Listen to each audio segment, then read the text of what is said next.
శ్రీకృష్ణుడు మరియు కుచేలుడు చిన్నప్పటి నుంచి ప్రాణ స్నేహితులు. వారిద్దరూ ఒకే గురువు దగ్గర విద్యాభ్యాసం చేశారు.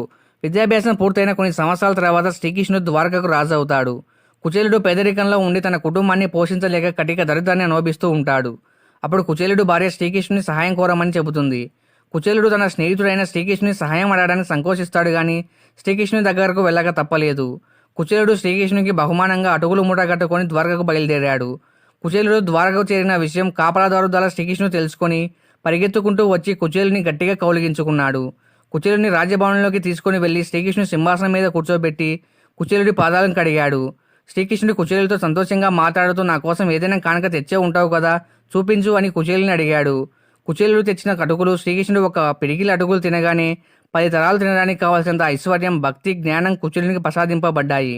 శ్రీకృష్ణుడు ఎంత గొప్ప పొజిషన్లో ఉన్న తన బీద స్నేహితుడు అతిథికి మర్యాద చేసి అతని కష్టాలు తీర్చాడు.